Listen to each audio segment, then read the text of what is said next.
श्रीमन्महागणाधिपतये नमः। सदानंबवृक्षस्य मूलादिवासात् सुधाश्रावणं तिक्तमप्यप्रियन्तं तरुं कल्पवृक्षादिकं साधयन्तं नमामीश्वरं सद्गुरुं సాయినాథం. సాయినాథ పరబ్రహ్మణే నమః. విశ్వకర్మ పరబ్రహ్మణే నమః. ప్రతి ఒక్కరూ ప్రస్తుత కాలంలో కార్తీక మాసాన్ని విశేషంగా దీపారాధనతో స్వామివారిని ఆరాధిస్తూ విశేషమైన శుభ ఫలితాలు పొందుతూ ఉన్నారు. అటువంటి క్రమంలో ఈ నెల 20వ తారీఖు నాడు అమావాస్య, కార్తీక అమావాస్యగా పిలువబడే ఈ రోజు ప్రత్యేకంగా ఎవరైతే బ్రాహ్మణునికి దీపదానం చేసినా లేదా ప్రత్యేకంగా దేవాలయంలో దీపారాధన చేసి మనసులో ఉన్న కోరికను చెప్పుకున్నా పితృదేవతల యొక్క ఆశీస్సులు సంపూర్ణంగా లభించడమే కాకుండా వారి కుటుంబాలకు ధనకనక వస్తువాహనాలతో తొలతూగే జీవితం ఏర్పడుతుందనేది మనకు కార్తీక పురాణంలో కార్తీక దామోదర వ్రతం గురించి వివరించిన అంశాలలో ఎన్నో విధాలుగా తెలియజేయడం జరిగింది. అటువంటి విశేషమైన ఈ యొక్క మాసంలో నకార్తీక సమోమాస అంటారు. అంటే కార్తీక మాసాన్ని మించిన మాసం లేదు అని ఎలా అయితే మనకు గ్రంథాల్లో చెప్పబడిందో, ఈ యొక్క మాసంలో ఆరాధించే దేవతారాధన వల్ల విశేషమైన శుభ ఫలితాలు పొందడం జరుగుతుంది. అదేవిధంగా ప్రస్తుత కాలంలో కొన్ని గ్రహాలు సంచరిస్తున్న తరుణంలో ఏ రాసుల వారు ఎటువంటి శుభాశుభ ఫలితాలు పొందబోతున్నారో కూడా వివరంగా తెలుసుకుందాం. ప్రత్యేకంగా ఈ యొక్క నవంబరు మాసంలో 16వ తారీఖు నాడు తులారాశిలో సంచరిస్తున్న రవి వృశ్చిక రాశిలోకి మారుతున్నాడు. దీన్ని వృశ్చిక సంక్రమణం అని అంటారు. ఈ యొక్క రవి సంక్రమణ కాలంలో సూర్య భగవంతుణ్ణి ఆరాధించే క్రమంలో పితృదేవులను స్మరణ చేసుకుంటూ సూర్య భగవంతునికి అర్ఘ్యాన్ని కనుక వదిలినట్లయితే పితృదేవతలకు శాంతి కలిగి వారి యొక్క ఆశీస్సులతో ఆ కుటుంబంలో ఎటువంటి సమస్యలు లేని జీవితాన్ని పొందుతారు అనేది మనకు శాస్త్రం తెలియజేస్తుంది. ప్రత్యేకంగా ఒక్కొక్క రాసుల వారికి ఈ యొక్క గ్రహాల మార్పు వల్ల ఎటువంటి శుభాశుభ ఫలితాలు పొందబోతున్నారో తెలుసుకుందాం. ప్రత్యేకంగా గురువు కూడా ప్రస్తుతం నవంబరు 11వ తారీఖు నాటి నుంచి గురువు వక్రించి మిథునంలో సంచరిస్తున్నాడు. అదేవిధంగా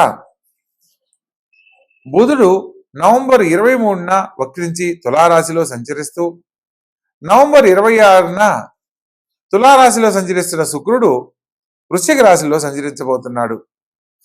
ఈ యొక్క వృశ్చిక రాశిలో ప్రస్తుతము బుధుడు, కుజుడు, రవి మరియు శుక్ర గ్రహాలు 4 గ్రహాలతో పాటు దినవారీ ఫలితాల ప్రకారం చంద్రుడు కూడా సంచరించబోతున్నాడు.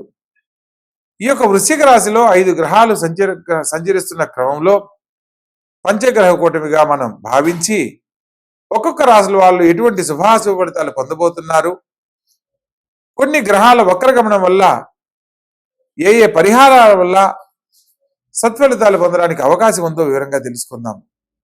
ఇక ఒక్కొక్క రాశుల వారిగా తెలుసుకునే ప్రయత్నం చేద్దాం. మేషరాశి.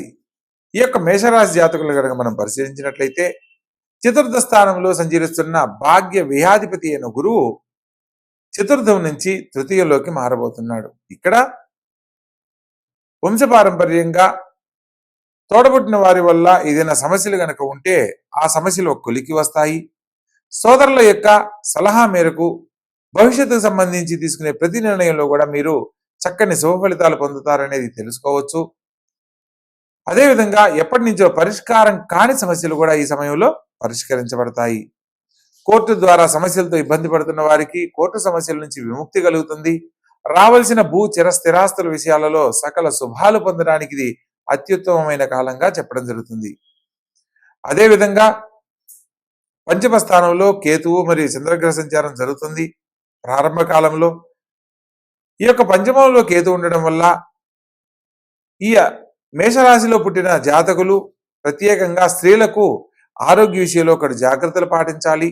సంతాన భాగ్యం కోసం ప్రయత్నం చేసే సందర్భంలో సుబ్రహ్మణ్యేశ్వర స్వామికి ఆవు పాలతో అభిషేకం చేస్తూ కనుక ఆరాధించినట్లయితే మీరు కోరుకున్న సత్సంతానాన్ని పొందడానికి అవకాశం ఉంటుంది. అదేవిధంగా అష్టమ స్థానంలో రవి బుధులు కుజ శుక్రులకు సంచారం ఫలితంగా ముఖ్యమైన విషయాలలో ప్రతిదీ కూడా ఆటంకం అవుతుంది. ఆలస్యంగా పనులు నెరవేరుతాయి. మీ యొక్క శ్రమకు గుర్తింపు లభించకపోవడానికి అవకాశం ఉంటుంది.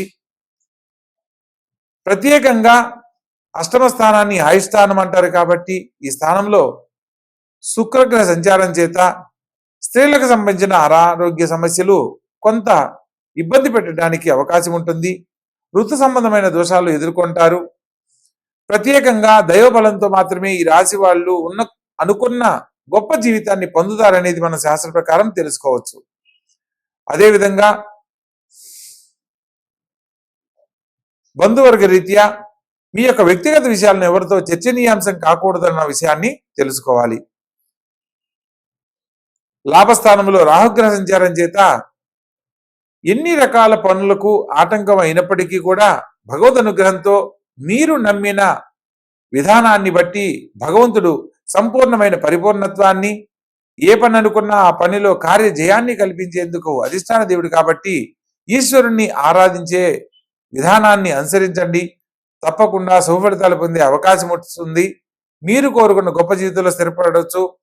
ప్రత్యేకంగా ఈ యొక్క మేషరాశి వారికి ప్రస్తుత కాలంలో ఆవు పాలతో ఈశ్వరుణ్ణి గనక అభిషేకిస్తూ మనసులో ఓం నమశివాయని శివపంచాక్షరి మంత్రం కానీ, ఓం అరుణాచల శివాని జ్ఞానపంచాక్షరి మంత్రాన్ని కానీ ఎవరైతే స్మరణ చేస్తారో వారికి కుటుంబంలో సకల అష్టైశ్వర్యాలను ప్రసాదిస్తారో ఆ పరమేశ్వరుడని తెలుసుకోవాలి. ఏదైతే సమస్యగా ఉందో ఆ సమస్య నుంచి బయటపడి ఆర్థికంగా మంచి లాభాలను పొందేందుకు అవకాశం ఉంది కాబట్టి తప్పకుండా తెలుసుకున్న విధానాన్ని ఆచరించండి. ఆనందకరమైన జీవితంలో జీవించండి. శుభం భూయాత్.